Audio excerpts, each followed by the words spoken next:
I see a park also as becoming a hub for a community where you could talk about all of these other issues, whether it's healthy eating, and you could have, a farmer's market come to the park every, month or every couple of weeks or whatever you want to do. It becomes a hub for a community in a way that has been kind of lost, frankly, right? So if you think of like the old timey town square, right, that was an open space that people could come together, exchange information, help each other, provide services. And my hope or my dream is that these parks could also do that as well, right? They don't just have to be sort of these passive opportunities. They can be a place to really come together. Welcome to Animalia, where we cover all things conservation, climate justice, and sustainability.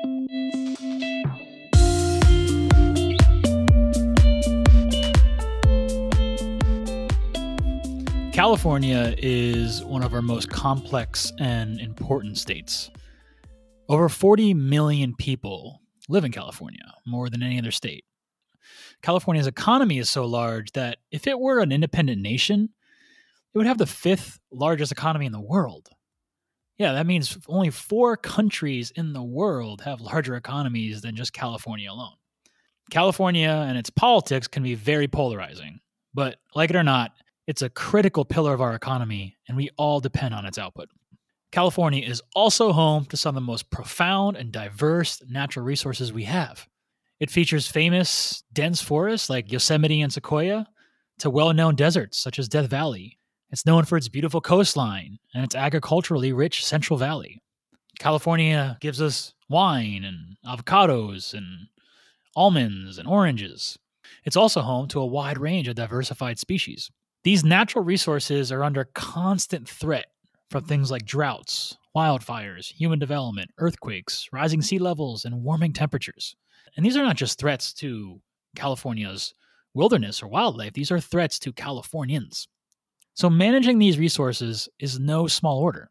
Today, we sit down with Angela Barranco, Undersecretary for Natural Resources in California.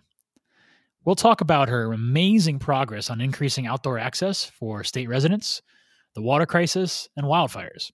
I learned a lot in talking with Angela, and we really only had time to scratch the surface of these issues. So I hope you enjoy the conversation, and as always, reach out if you want any more detail about some of the things we're talking about.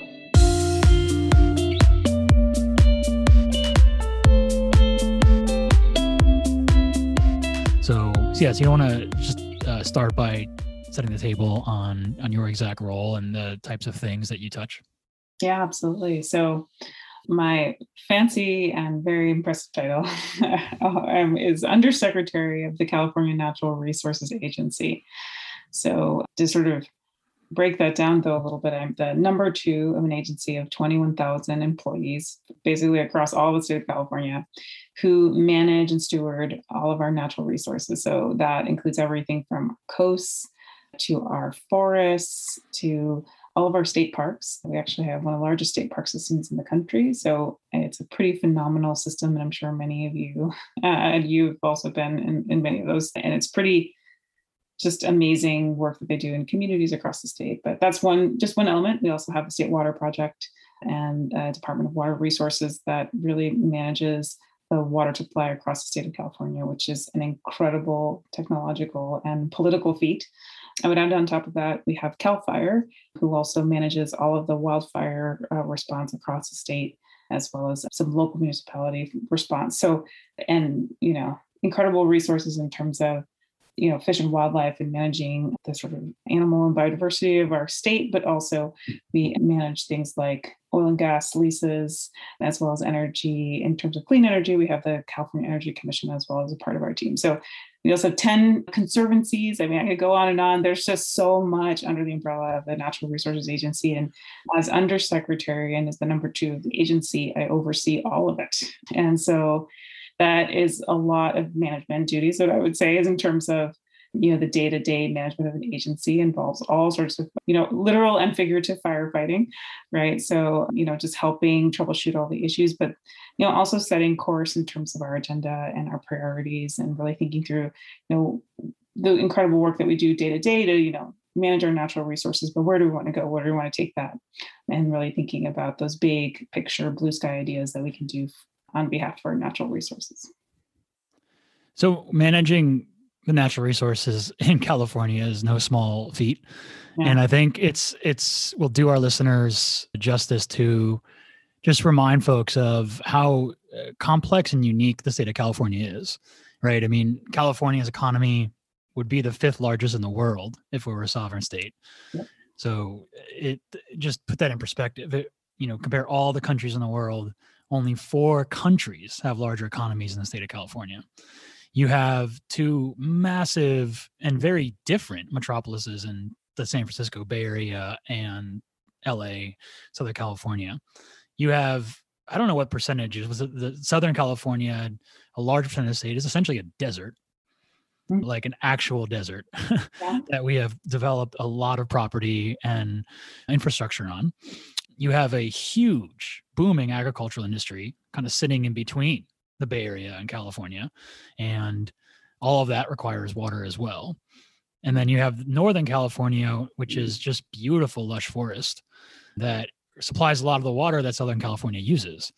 And all of these pieces have to work together. There's 40 million people in the state across a very, very wide spectrum of sort of from an income standpoint.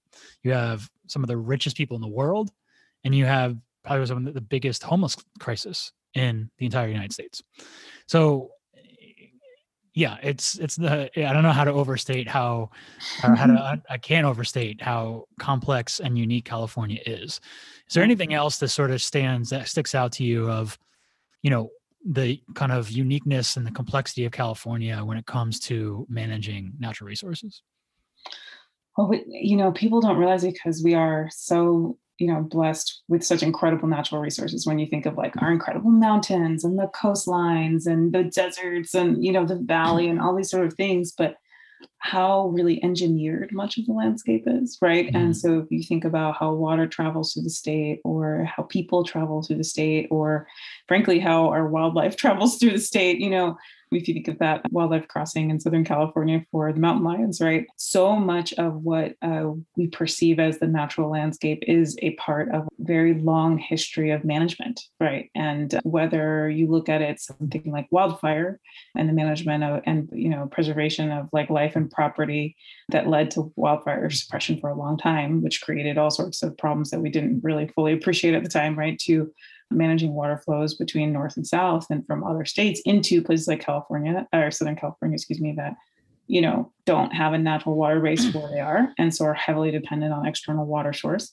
To even our coastlines, you think about, shipping and oil production and all the things that happen off the coastline although we have these incredibly beautiful beaches, there's a long history of cleanups, of racial segregation, of all the things that, we do to navigate that landscape. That's really a part of that history and part of our present today, right? So there's some just really interesting questions with exactly what we're talking about that, we as people have had some pretty tremendous impacts on all of these places and spaces. And some of them are good, some of them are not so good and are really complicated to unknot. So I just named the wildfire one, which is a really tricky one, but that's just a really good example of exactly that. We thought for 100 years we were doing the right thing. We were stopping wildfires, right? Like it was so, yes, we're saving our property, but a couple of decades ago we realized, oh, actually, if you don't let it burn, you actually create hotter, bigger, worse wildfires, right? So anyway, I'm sure we'll talk more about that. But yeah, it's such an interesting and unique place to work for that as well. Yeah, I definitely want to get into the water crisis and wildfire season, because those are 2 things that for any Californian, but even I think for any American, they're kind of very aware of. Yeah. But let's start with a big recent announcement you had with the Outdoor Access for All initiative. Yeah. Could you summarize the initiative and summarize the kind of recent announcement and the funding and how it's going to be used? Absolutely. Well, this is something that's super near and dear to my heart, just because I think it's funny. I mean, I was trained as a conservation biologist, right? And so just to take a small step back, I was really focused on like the animals and the ecosystems and, learning how the species work and all this sort of stuff. And I think through my career of, working in many different spaces, whether they be political or scientific, to really think about the conservation of these places and spaces, and animals and creatures, right? I realized how much, the people element, the people ecosystem was kind of missing, right? We don't think of ourselves as part of the ecosystem, but frankly, we are. And one thing that I really, really started to really think deeply about, especially when I was working on the LA River stuff, was how important these spaces are, not just for, transportation or other things, but people as part of this ecosystem really need a connection to nature, a connection to, the biodiversity, a connection to green space and open door and outdoors, and that we're hardwired that way, right? So when you look at, health and outcomes for communities with higher levels of, access to open space and green space, you find, these incredible statistics about increased, mental public health and physical health for individuals. Like, communities themselves are just healthier, but also individuals, reduced rates of anxiety, increased rates of exercise, all the great things that you find, when folks can just, step out of their door and go to places. And so, as part of the agency leadership, we really thought long and hard when we, first started a couple of years ago, like, how can we move the needle on a few really key and critical issues? And the three issues that we really focused on and sort of honed in on were biodiversity, climate, of course, and the third being access. And really seeing those three as sort of, a group of efforts that actually work very closely together. Because as you increase access and increase parks and open space for people, you actually create biodiversity and spaces to be able to increase climate resilience. And so for us, it's actually, three, that the old expression, it's a three-legged stool. You need all three to be able to really increase and improve, our state for the benefit of all Californians. And so we created this initiative called the Outdoor Access for All Initiative. And just last week, very exciting, the first part of the initiative was announced. In essence, it's a challenge to us and to all of our partners across the state to come together and figure out how we can really, kind of systemically look at all the challenges and barriers to outdoor access for Californians, whether it be in low-income, disadvantaged communities in urban areas or in rural areas or everywhere in between, by thinking about, how do we invest our dollars as a state?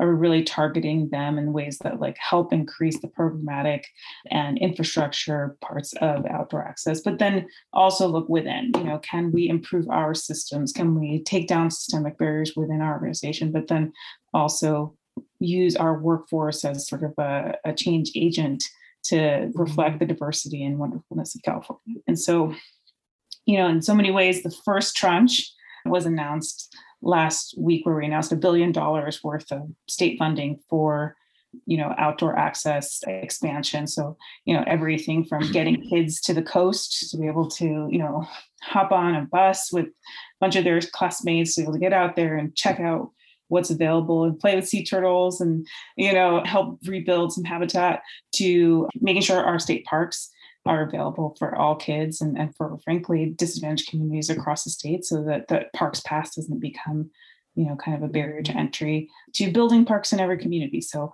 anyway, I could talk about all the pieces, but we announced a significant investment and a huge down payment on this. And it, we're just really excited for it. Absolutely. Can you help define what is having access versus not having access? Another, I guess, way of asking this, one of the studies you sent me, it found that 70% of lower income communities are nature deprived. And just curious on how that gets defined. What is being nature deprived? Is it the distance that people are living from a park?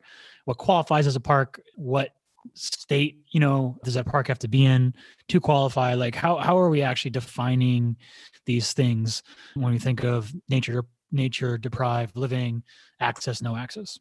Oh, it's such a great question, because I think, folks have found a couple different ways to define it, and you kind of talk about a couple there, but, I'll throw two statistics, which I think are really helpful. So 4 out of 10 Californians live in communities with absolutely no parks access, which means that within a 10-minute walk or a 10-minute drive, there's no park. So if you just think about huge parts of Southern California, there's actually a lot of parks in areas in the Bay Area. There's even areas in sort of more rural, what we would term rural communities, that don't have public access to many of the open spaces that you can readily see, right? Like you can like hang out in your house and you can walk down the street, but you can't go to a park. And so, Can I, sorry to interrupt you? Are we defining park in that standpoint as something with open streams or wetlands or some degree of strong tree cover, or is, I don't know, a couple baseball fields that, set up years ago, does that classify as a park? Like, how are we defining park in that context? Well, it's another great question. Actually, the way they defined the first statistic is much more that open idea. It's for recreation as well as sort of nature and everything in between. So for some folks, they might not consider a soccer field nature, but it is considered a recreation and open space opportunity. So we would count those as well. The second statistic is actually where I think this is where it gets even more complicated. 6 out of 10 Californians live in what's considered park poor neighborhoods. So this would be like, ask about that too. Yeah. So that's where, like, say you had a soccer field or you had maybe a baseball field, but it's in disrepair. Or what ends up happening is some communities, they are able to get funding to build a park, but then not to be able to maintain it. And so the park gets closed, or the park is, not in good shape. And say some of the amenities that have been built, like a playground or other things, are out of order. And so those are considered park poor areas where, I have a basketball field, a basketball, court, but I don't have any other, stuff. And there's no amenities like programming for, outdoor classes or education or, any of those other things that you would want to have. So it's an incredible statistic for a place like California, like we were talking about, that has such incredible natural resources. The fact that a majority of Californians don't have what one would consider like high quality access to the outdoors. And it's understandable how we got to this situation, this problem, right? And that working class, lower class families, which have always been disproportionately people of color, but there's white people certainly impacted by this as well, they live in denser areas where, in order to make the housing more affordable, they frankly put more people in smaller areas. And that comes at the cost of sort of the cost of the natural parks or natural lands that would be there. I think a great example that comes to mind of how this can really go astray is the hurricanes in Houston years ago and the floods that came after it. That Houston area always had a lot of natural wetlands that absorbed that water. And for years, Houston was it seemed like gung-ho on being one of the fastest growing cities and growing their economy by means of bringing more people in. And that required them to build a lot more affordable housing on these wetlands. Mm-hmm. And sure enough, the water didn't get, sucked into the earth. Concrete does not do that to water in the same way wetlands do. And it was those people that were living in those affordable housing units that got impacted the most because they're the ones that got flooded. And, they don't have the means to build again, repair. They have to wait for government support, which can be very, very problematic. And so it's understandable that people in the working class, lower income brackets don't have much access. And I think some people will think, well, what about farming and kind of rural life, which is not somewhere a working class lifestyle as well, but that gets into the land ownership issue, which has also been, disproportionately white and generational here in the United States. Yeah. To be a farmer, to be a livestock, to be a rancher, you have to own land. And that land has been owned by, the same types of communities for hundreds of years in this country. And so that's also been an issue. So I guess what I'm getting at is how much of solving this problem of access directly correlated to solving the wealth gap issue and things like home and land ownership issue in the United States versus how much of it is, hey, we need to actually just get funding to build parks directly in these communities, regardless of trying to move them up the economic ladder, they need access to this. Like where do you kind of draw the lines on, what's going to have more impact and, either fighting the wealth gap issue head on and using that as a means of fighting the outdoor access, or kind of accepting the wealth gap issue as it is, and then trying to provide access within that framework that, our country has created? That's an amazing question. I mean, I think you really need both, and not to hedge my bets here too much, but just to say, I don't think you can have systemic poverty in the long term and expect that a park is going to change to change that equation for people, right? And I think, people like me or you or other people who are out there in the world advocating either for climate change or for, social and, the end of social inequity and all this stuff, we really have to see the larger systemic issues as our issues, right? And I think that it's absolutely integral that as you do this work to see the bigger picture. I will say, though, that I think, especially in California, we do have resources to put into things like parks, whereas other communities or other places might not, right? We have this tendency as Californians, and that might drive some people crazy, but we tax ourselves for these incredible community benefits, right? In LA, there was a water and parks bond, two separate bonds that tax themselves. And I mean, these bonds passed with flying colors, 70% of the population saying yes to these bonds to be able to bring, open space to communities, to be able to bring solutions to stormwater. It's sort of like we live in a community that I think is already tuned into these issues. And so I think there is a very proximate, a very, opportunity of now, especially with this budget surplus, to invest some of that money back into communities that have been traditionally disinvested. And I think that's the opportunity that is right in front of us. But you do have to see it within that larger context, because I don't think you will solve it in the long term without that. Now, there's no question that having access to parks and outdoor recreation absolutely, boosts health short and long term. Studies have shown that. I think, again, in a study you showed me, which I'll put the notes into the podcast episode notes for everybody, something like every dollar kind of invested into parks and outdoor access saves $3 in healthcare. Mm-hmm. And it's not only for issues like asthma, which form from kind of living in concrete jungles, right? But also from mental health. Mm-hmm. The challenge I'm imagining in my head is I'm thinking of a single mom, it's raising 4 kids in a lower income neighborhood right now. Mm-hmm. And what she probably is really needing is she needs childcare and daycare support. She needs access to healthier food for her family. She needs her kids to have a better public school education, which is incredibly underfunded.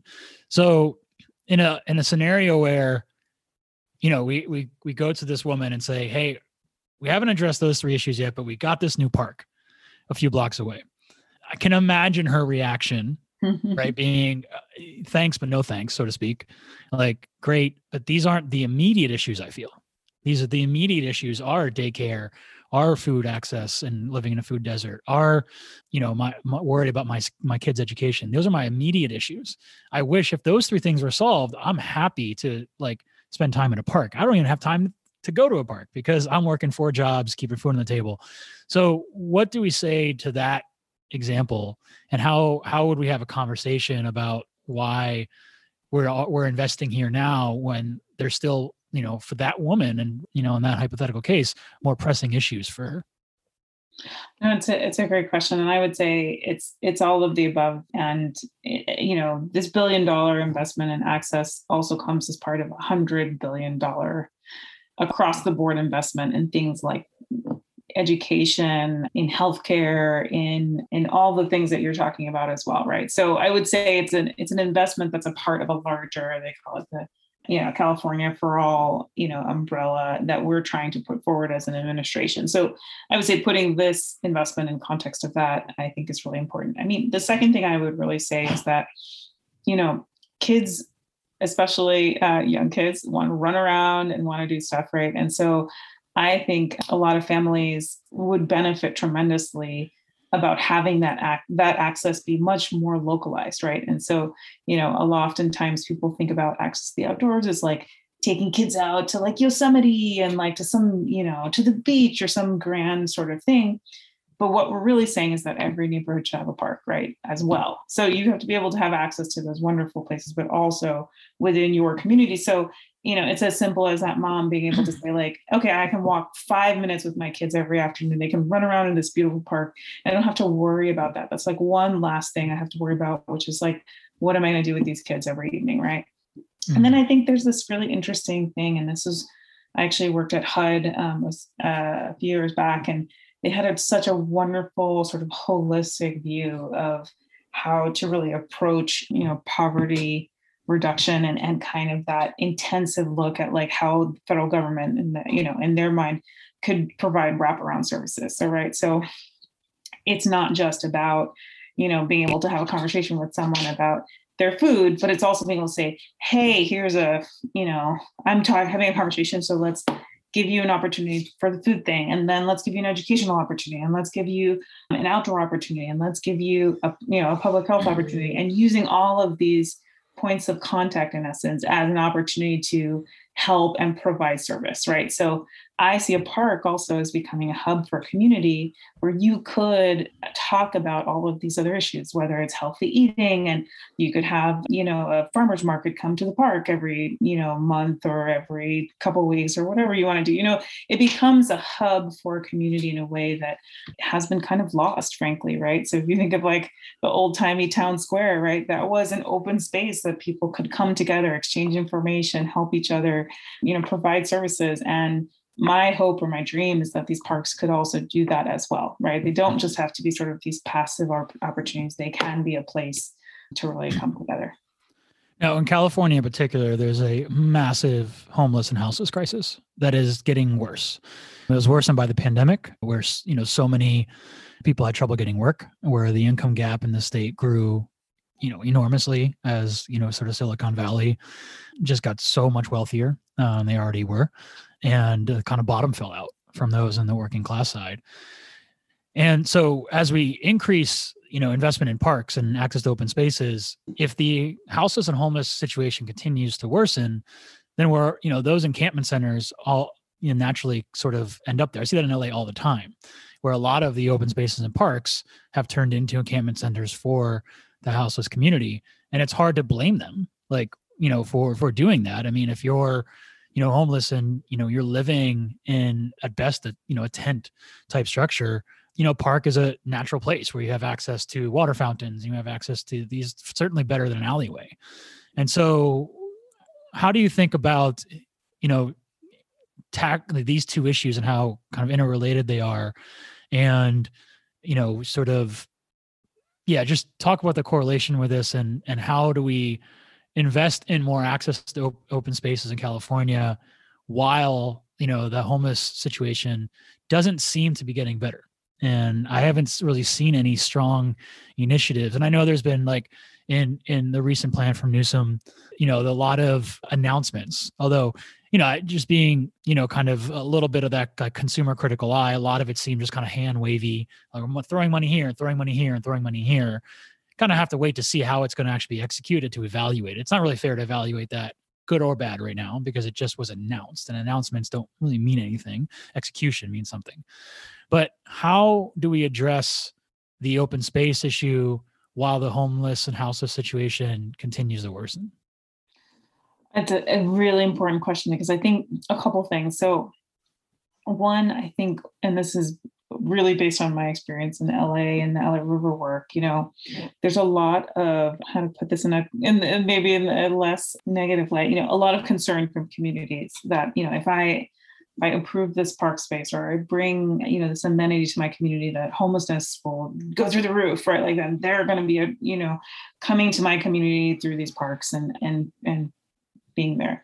What I would say is that, the data does not reflect that reality, right? It's like, what I would say is that for sure, parks become sort of one of these places of refuge for, the unsheltered. But I think that's almost like a very specific question, which I kind of want to, I'll also target. But what I first want to say is, I think there's a lot of scaremongering around open space and parks and homelessness, that I would first say let's really look at the numbers. Like it's a lot of concerns that people have, but the reality of it is very, very different. But I think the second part of this, I would say, is really critical. And this is also, I think, incredible researchers at HUD when I worked there, who really taught me so much about what it means to actually help those who without homes, is that the vast majority of, the unsheltered or homeless are folks who are in between housing or are sort of in between economic, kind of moments in their lives. I don't want to quote a statistic, but, very, very high percentage of people, it's like transitionally homeless. Like you said, it's like economy based, or it's occasion based, or there's some issue going on in their lives. And most of those people, if you can help them off their feet, like you help them find a place to stay, you help them find a job, you help them with, any health issues or things that are going on with their lives, they will never be homeless again.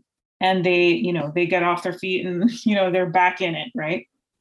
And I think most of those folks are a little bit invincible, is what I would say, because those are folks who live in their cars or are, couch surfing or, not often what one would consider, these kind of chronic homeless. And that chronic homeless population is the one that I think most people are thinking of, right? Like folks who are living on the streets for years, oftentimes with, really difficult mental or physical health situations. And that actually requires a totally different tactic. And so that tactic is really about creating supportive housing. So you really want to, take those folks and put them into a safe situation where they have, personal space that's clean, that has accessibility, like you said, to all of the, bathrooms and all of those things, but also access to social services and mental health and physical health services, right? So it's all in one place. And so it's not requiring you to, go XYZ or to do anything.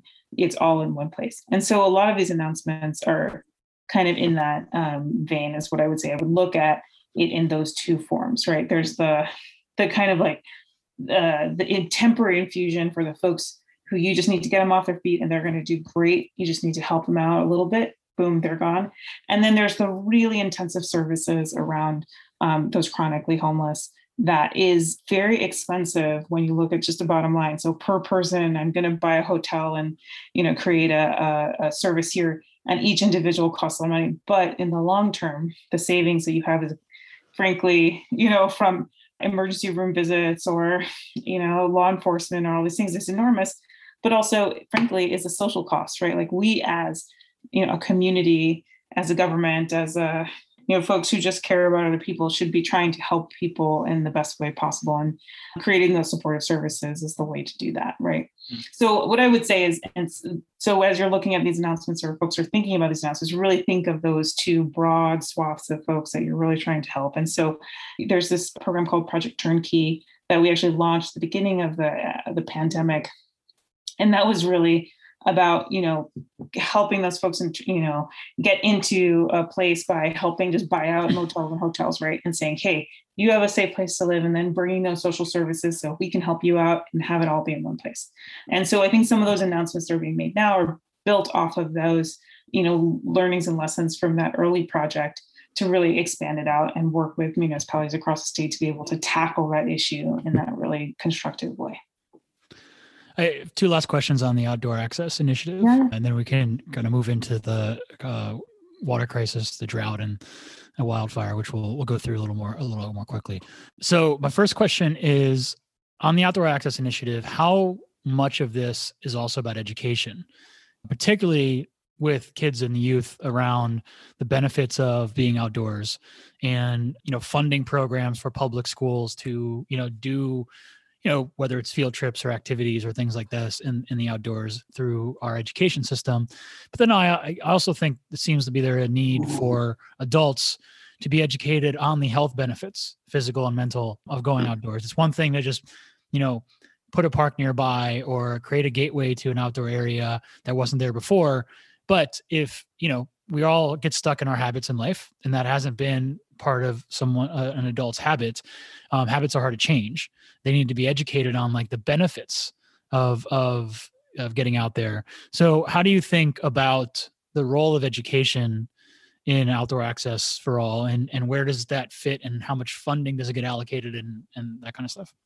Yeah, no, it's a really good point. So I think we're trying to tackle it in two different ways. So one is education for K through 12, right? So right now in California, like I said, we're pretty progressive in so many different ways. And we've, really invested in environmental education for, students across the state, and there's all this great stuff, but it's not enough, right? Like it's not really, a curriculum that's, thoroughly invested in and has everything it needs. So this particular announcement we just did included $65 million to improve the connection and connectivity between K through 12 schools and the state parks. So a simple kind of infusion in understanding how, school curriculum can then utilize the resources of a state park and also local parks to then have a conversation that's exactly about what you're saying. So not just like it's great for public health, but, talk about the impacts of climate change, to talk about the benefits of biodiversity, like all of the things that, you can teach as part of an outdoor and environmental education. And so we're just really excited to create that,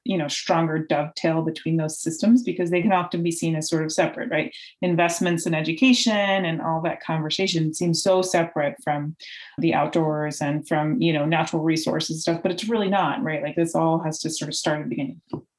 And then what I would say in terms of, that larger population, we are also piloting it's a little tiny thing in this announcement, but is really exciting, specific program with Department of Social Services. So that like I was saying before, when you're having a conversation about the different types of social services that are available to you, we should also be talking about state parks passes. There are special passes for folks, of low income. And we should be making sure that everybody has them and we're able to distribute and have that conversation much greater.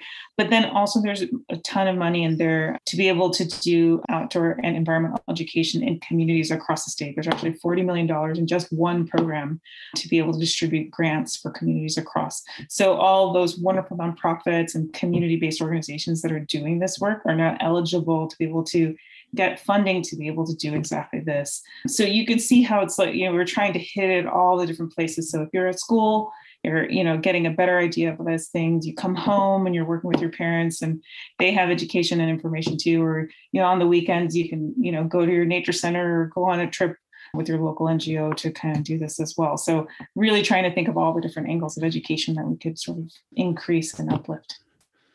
And the last question for me is, if you could give us maybe one very, very specific use of this funding and how it's being applied, because I think some of the frustration people have with sort of government sometimes, right, is these big initiatives get announced, these big numbers get kind of thrown out there, but it's hard to track where it actually is going, and we have to sort of take people's word for it.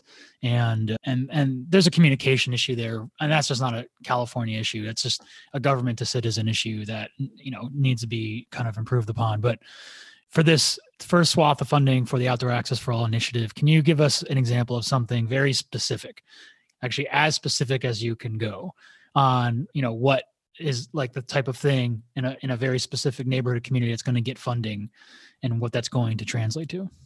Absolutely. So I can give you a name of a community that I think you could see all the different parts of it too, which I think will be really interesting. And I totally agree with you. We throw around these numbers like $1 billion for this, $100 million for that. And like, ultimately as an individual, like it sounds nice and that sounds cool, but like there's no reference point, right? There's no, it kind of lives sort of out in another sphere. So one community I worked very closely with when I was with the LA River work is this community of Southgate. It's along the LA River in southern LA and is a community that's considered one of the most park poor in the entire state of California. So literally you drive down the street in Southgate and it's house after house after house after house, oftentimes with cars lining the street and very, very little open space, right? And so the LA River, being a ginormous piece of infrastructure that runs right literally through the middle of the town, it, is all concrete and, not very good, quote unquote, open space, right? So what a community like that could do in this case is first get a significant portion of funding for, let's say, greening that, concretized space, right? So they have a wonderful bike path that runs sort of the length of the LA River. There's funding in this Outdoor Access for All initiative to be able to put trees up to increase open space and green space as part of that area, right? And so all of that infrastructure redevelopment towards green space. So whether it's creating a local park, redeveloping a small lot someplace and, to open up some open space in other parts to create a playground, all of that's, all of the funding that we do in this initiative is available to that community to apply and be a part of. The second thing I would point to is, I worked really closely with their high school, and they just are an incredible STEM school who is just committed to science and education, but they lack a very strong, tax base to be able to do all the program that they want to do, right? This includes funding to be able that school could apply for and be, working with to be able to increase their environmental engineering program, to increase, all of the ways that they do field trips, to be able to go out to the coast or go out to a state park or to wherever, to do, these trips that are really about sort of opening the aperture for all of these kids to see what's out there, right? But then also to fund the programs within those schools so that, you can have that extra teacher, you can have that extra curriculum brought in for after school to be able to do that kind of educational programming. And then what I would say, the last piece of this also is, those, environmental NGOs or just regular, communities like the Boys and Girls Club, also can apply in Southgate to say, hey, we'd like to do, this, environmental curriculum. And, we want to theme it around the LA River. We actually worked with a group who did a whole outward bound curriculum on the LA River, because most people don't think of the LA River as this open space, but it really is. And it's actually a great bird migration route, and you wouldn't know these things unless you educate folks and tell them about it. So all those little local NGOs, all those folks who are spending every day working in that community to improve it, in many ways have access to dollars here to be able to, pay their staff, do field trips, to do the work that they do every day even better. And so really excited about that as well. So it's not just, the infrastructure part, it's also the programming part. It's also about getting, bringing the outdoors to every community, but also being able to make sure that all those community members have access to the outdoors anywhere they want to go. Awesome. Well, congrats on the announcement and the work and the work around, creating outdoor access for everybody. It's so important. And I'm sure it was fulfilling this last week to have that first big step taken. Going over, kind of pivoting to the water discussion. And I know this discussion could be a 4-hour podcast by itself. I want to just cover as high level what's happening right now. California is in the midst of another drought. I believe we were in one from 2014 to 2019, correct? Is that correct? Yeah, and correct. we're in another one. Yeah. And what I think people are not sure what that means. Let's start by just setting the table for how Californians get their water. I think particularly is Southern Californians, because that is where you have the majority of people in the state. And it's also where they, pretty much don't have their own water supply, natural water supply. In fact, a lot of the water comes from, whether it be the Colorado River, whether it be Northern California, from like kind of the frost runoff and things like that, and the rainfall that they get over the winter season. And this was another winter here in LA, as someone living there, that there wasn't a lot of rainfall. I can count on 2 hands the number of days we had rain this year. So what are we facing right now, go in 2021 in terms of the drought right now? What are the biggest concerns? And, how are they going to be met?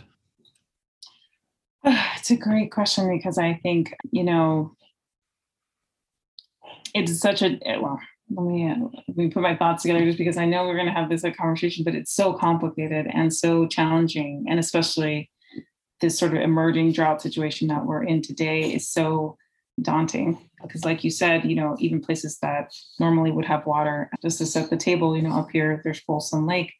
There was this big super bloom this year, and everyone's like, wow, that's so cool. Well, the super bloom is due to the fact that the water levels have dropped like way below where they're supposed to be. And so all of a sudden, these flowers have the ability to bloom when they're really not supposed to be there, right? And the same goes for reservoirs across the state. They're at sort of historic lows. And so, you look at snowpack in the Sierras and all this stuff, and there's just so many indicators that this is going to be really, really tough drought. So I say, first and foremost, their biggest response is monitoring. And I know that's not a terrifically, sexy answer, but the honest truth is we have to just know where we're at, right? And so we can ratchet up all the different levers in terms of our response as quickly as possible, right? So with more information, we can make better and more informed choices. And, the governor did declare a drought emergency in a couple of counties for that reason, right? We already know that we're in a problem there. So let us put those, emergency orders in effect now so that they can have the biggest impact, but we also have to monitor all the other places, right? And so we've been working very closely in coordination between our sort of local and state partners to just stay in very, very close communication and contact. We created a task force here, and as part of our state effort, just to make sure that there's constant communication. And it's, I would say, that one of the highest priorities for us right now in terms of our focus. I think there's probably a bunch to be said in terms of some of the announcements. Again, it's like it says $5 billion for drought, and water resilience. And like, what does that mean? And, part of that is helping local communities who have, a docket of drought mitigation or water resilience projects that they just don't have the money to do, right? So helping, direct funding right away and infusion of cash into the communities that are looking to do that work. So I'll give an example, and this is not one I think that is super high, or, it's like one of the projects that's definitely gonna be funded, but like say the LA River. LA River has a certain flow that goes through the water, it's whether it's stormwater or other things. If you could put some water capture opportunities in that, you could actually create, or frankly, what I would say, recreate local water storage that normally before the engineering of that river would have, percolated into all of the water aquifers naturally, because the water would spread out over the large delta, but doesn't anymore because it's concretized and just flushes down towards the ocean. So let's put in some of the water filtration infiltration opportunities so that we can recapture some of that water in Southern California, right? Like not having to bring it over the mountains, not having to bring it from Colorado, but increase the storage capacity within the Southern California basin so that we can capture and retain more of that water. So those types of projects are the ones that communities have been clamoring for a long time. And so let's help get that money out there to help folks get that done. And then there's of course like emergency response stuff, like what do we do if people don't have water, which happens. It's just crazy to think about, but like in some places in the state, in droughts in the past, people have not had drinking water, right? So we have to be able to set up, the emergency response for that and make sure that people are ready. Is there ultimately a kind of breaking point on population size for California that has been analyzed at all, where it's like, hey, look, there's some certain number of people, I don't know if it's, today we're at 40, maybe it's 45, 50, 60 million people, where if we get to that level, people just won't have water. And there's no way around that. Has there been any analysis done on that? Is there a breaking point, or is this something where no matter how large a population in California gets, we will still always be able to get them water? It's such a tough one, because I think, like I said, there's opportunities to improve the way we actually manage water in the state that would mean that we could be more sustainable in the long term. And so, I don't think there's like a perfect magic number for where, California should be. But I think what we can say is that we need to do a whole lot better when it comes to educating people on how to use water. So not just, we talk about shorter showers and all that stuff, but, honestly, it's about like big ag, and it's about, the transport of water across the state. Those are industrial uses. These are the ones that, we need to really get serious about figuring out on how to use less water, but also be smarter on how we apply it. Right. And so, I would say I hesitate to really, speak to, say, a particular population, because I think we have so much efficiency we can bring into the system. And I think the biggest X factor to us now, I would say, is less about population and more about climate change, right? That the changing pattern of climate and weather is what is throwing us off the most, right? Like we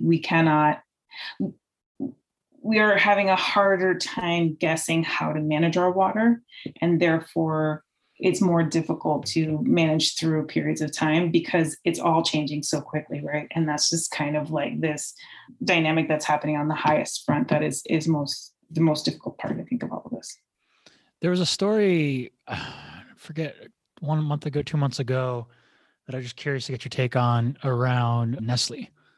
And the story, and I don't know how much of it was true or not, or which was accredited, but it would seem the claim was that Nestle was sort of extracting more water than their allotment to essentially put into bottles and sell back to people. What was going to actually happen there? Was that true? Was that not true? What was the kind of situation there? I'm not as familiar with that particular issue, but I think what it is illustrating, because I've heard a little bit about it, but I apologize, I don't know exactly all the details of it, but is business as usual still continuing in the face of basically what is an incredible, emergency scenario, and why aren't we dealing with it, right? Like, I think that's what that story, and many stories like it, I hear, about different kinds of industrial practices in farming communities, or whether it's, extraction of other, resources or whatever, and the use of water. And so the theme is there, right? And I think so I can't speak to that particular issue because I don't know enough about it. But what I will say is that we are looking very closely at those big water users and having a very frank conversation about how we all need to work together, because this situation is it's bad for everyone, right? It's bad for them. It's bad for us. It's bad for the consumer, bad for individuals. And we have to get ahead of it today. So, sorry not to know enough about that. No, it's okay. It's okay. Example. Yeah.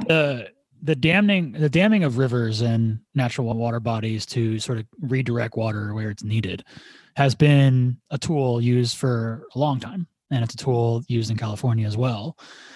But there's a, trade-off in that it is an incredible, kind of intrusion, augmentation of the natural world. These things also come into conflict with Native American communities very frequently, of these kind of natural bodies that are kind of intruded and augmented in ways that adversely impact them and the land. And as someone who is a steward yourself of the natural world and protecting it in its sort of natural form as much as possible, but also recognizing that, there are 40 million people in California that need water. How do you balance those two types of things, and how do you make trade-off decisions? Like, how do you think about that equation? I mean, it's a really, really great question. And I would say one that we tackled, tackled would imply we were done with it.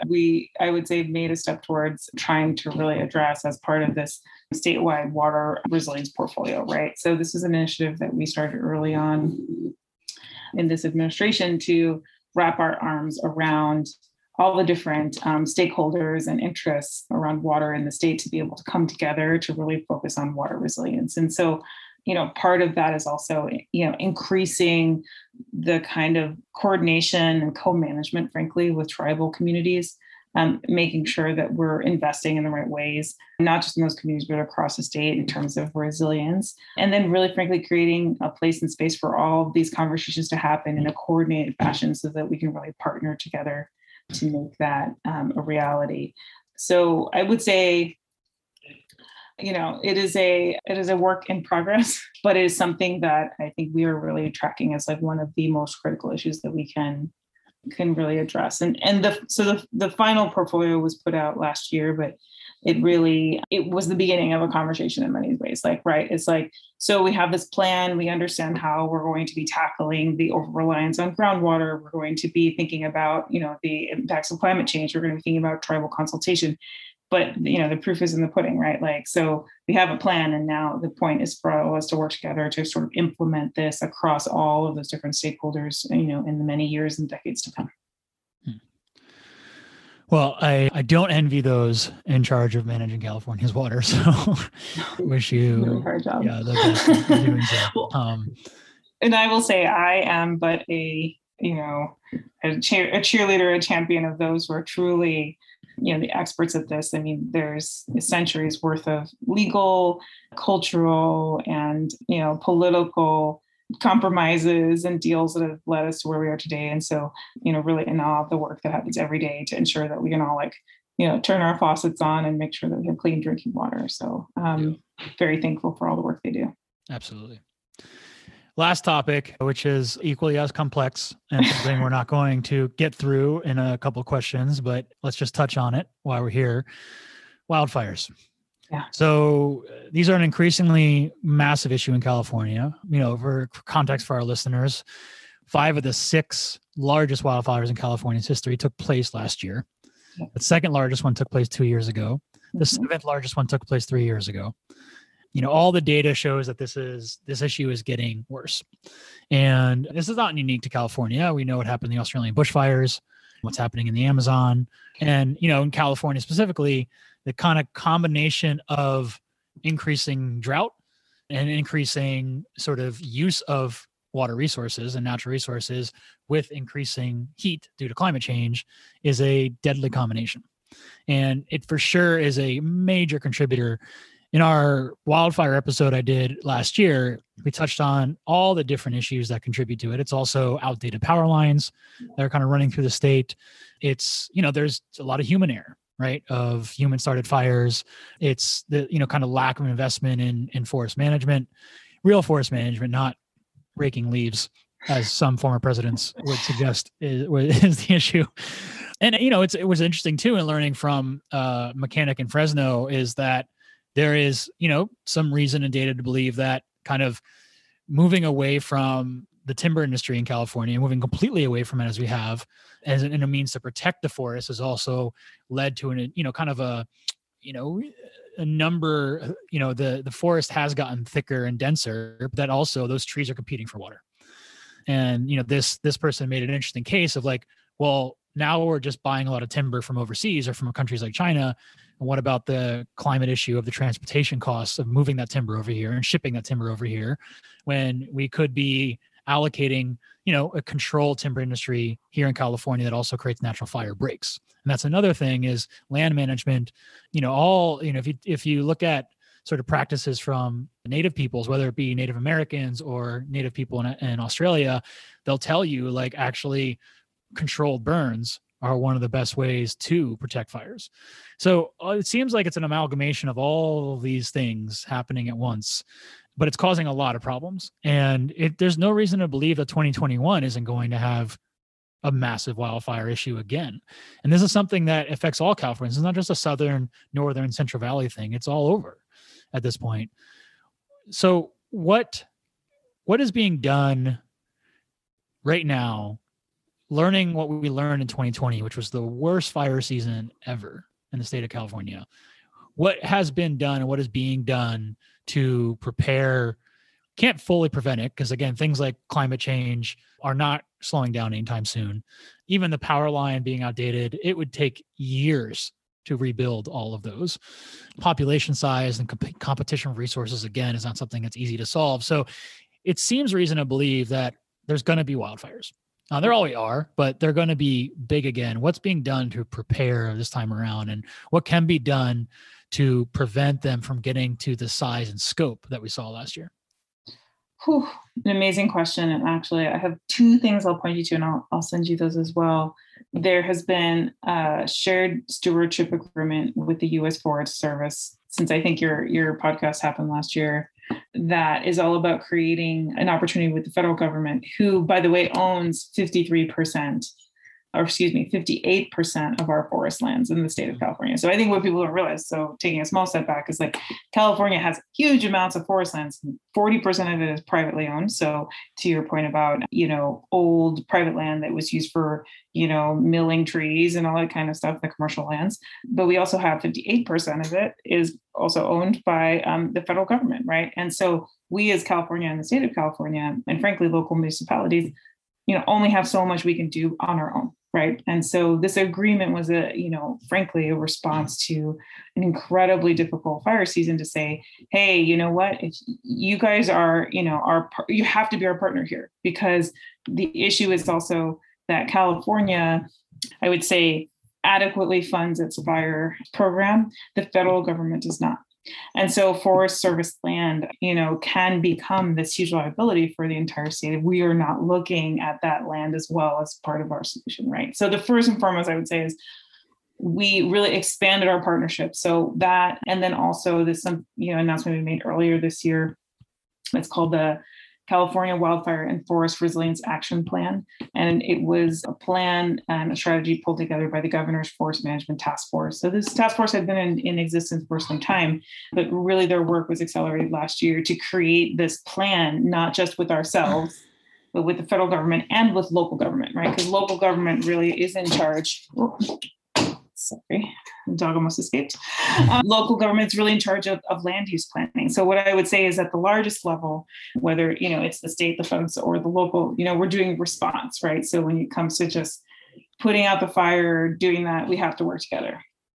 The second layer of that too is what I would say is how do we, prevent or mitigate forest fires? So that's the, creating those fire breaks or, thinning forests or prescribed fire, all the ways that you can sort of inoculate is what I would say, communities and these forests from, raging out of control, right?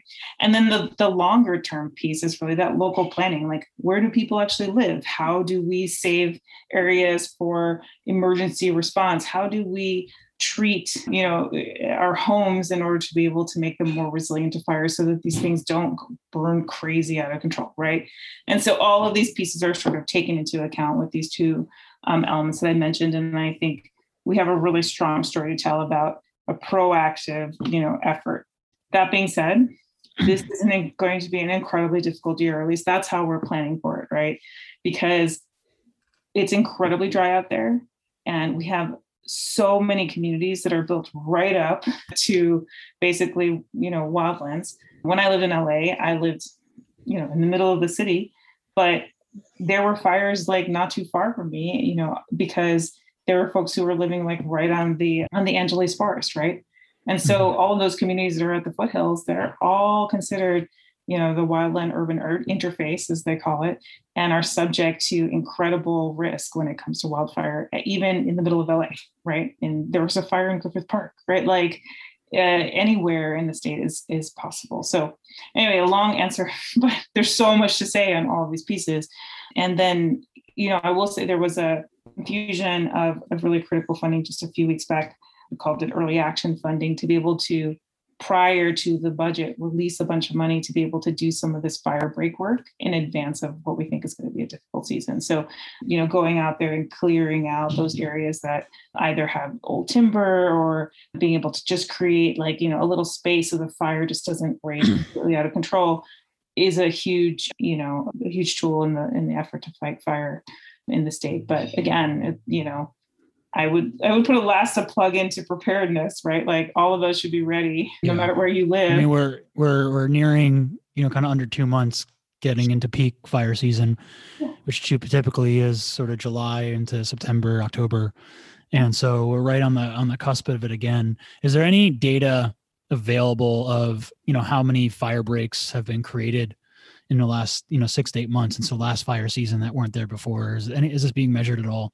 Yes, there's a series of high priority projects, and I will send you all that information, but it's something we're monitoring really closely. There was actually, there is a public list of all of the like high priority fire mitigation projects that are, kind of being ticked through at the state level that I can share with you because, that is really critical. Yeah, I appreciate that. And to the point of like the majority of the forests in California are federally managed, I'm really eager and I'm looking forward with kind of optimistic viewpoint, for the first time.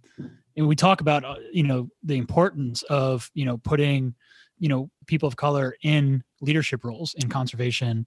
And I've always thought it's specifically we need, people in the Native American community because no one knows this land and our natural resources better than Native people. They have lived on it for thousands of years.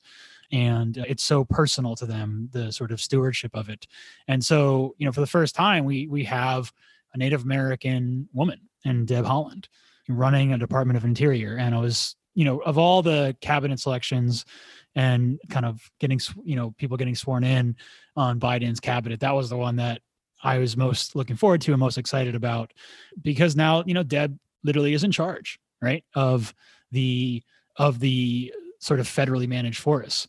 And I'm really, really hoping that you can kind of break through a lot of the bureaucracy and red tape that it comes with any, kind of major government role in DC to sort of, kind of push us towards an era where we just are making better decisions on the federal level, around our natural resources and thinking of it as not just, I think historically, federal agencies have been looking at natural resources as a means of economic growth, right? And looking at natural resources through the lens of, well, how do we extract value to grow essentially our GDP more than anything else? And I think we've reached a breaking point on that kind of sort of formula and recognizing it doesn't work. we actually have to we certainly don't want to, we want to grow our economy, we want a strong economy. Everyone benefits from that, but we can't treat kind of environmental externalities as externalities. There are costs that need to be accounted for, and there are things that need to be managed. And yeah, I'm really looking forward to see what Deb does in this role. She's only been in it for a couple months now, so it's not fair to evaluate anything so early in her tenure. And there's so much red tape, especially when you get into kind of managing these natural lands and these different issues. But I'm eager to see what comes from it.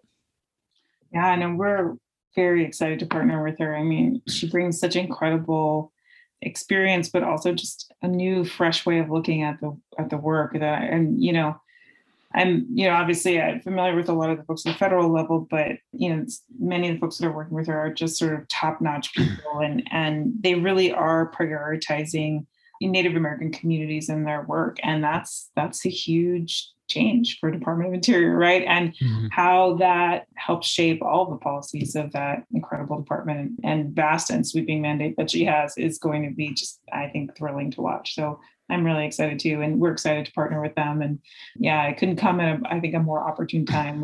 We really need it, whether it's climate change or biodiversity crisis or access or wildfire, water. I mean, name any of the issues. I think that lens will be really important. Final kind of fun sign-off topic. Have you or your team been kind of following the adventure of OR93 at all? No. What is that? No, I haven't. So OR93 is a wolf that crossed the Oregon-California border, and as of 4 weeks ago, went as far south as San Luis Obispo. It's actually the furthest south any wolf has been in over 200 years in the state. And obviously all those in the wolf conservation community are really hoping OR93 will make his way back north. He's most likely looking for a mate. We don't know at all what his taking, because there's definitely no wolf tracks that he's tracking down there. So we don't know, what exactly is drawing him that far south, but want him to make his way back up north and ultimately, probably back up to the border area where there are packs that he could mate with. But it's been kind of an adventure. My friends that I've made in the wolf conservation community, kind of every day following his footsteps as this kind of adventure unfolds. But yeah, I'm just curious if it's crossed your path at all, the journey of OR93.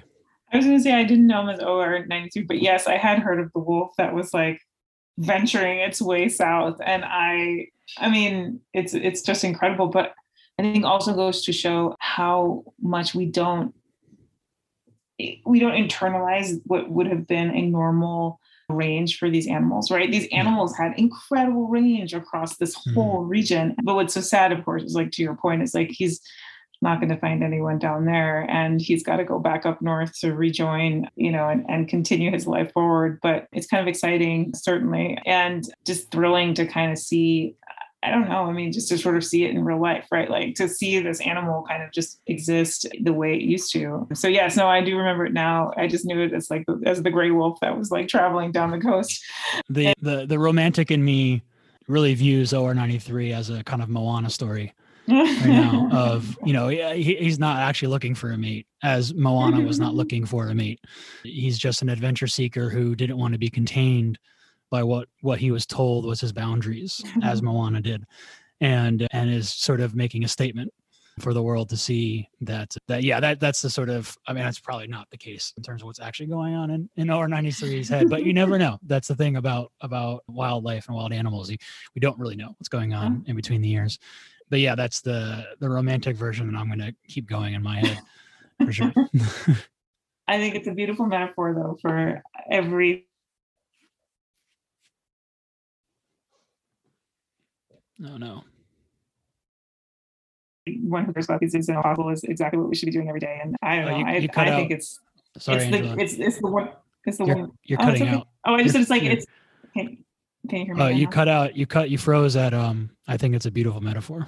I just said it's a beautiful metaphor for people like us who do this kind of work to push the boundaries every day, right? And I think it's to think about the interconnectivity of all of these things in a way that you can never imagine. So I love your take on it. I will take that with me, because I think it's a great way to think about everything, and maybe a little bit of a little hopefulness that we've healed a bit of the mistreatment of all of these conservation landscapes, right? So that maybe OR93 feels comfortable now in a way that he wouldn't have before, because we've repaired some of the damage. We've increased the connectivity in a way that's helpful and happy. So yeah.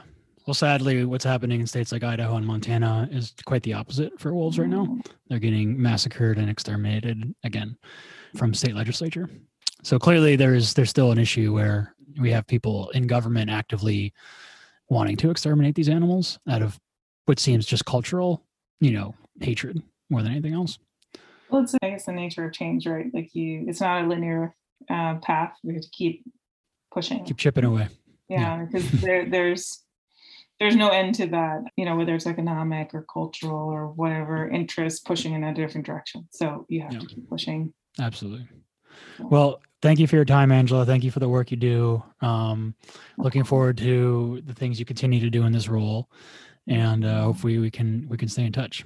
Oh my gosh, I'd love to enjoy your fabulous trip. And thanks for the opportunity. It was really fun. So thank you. Awesome.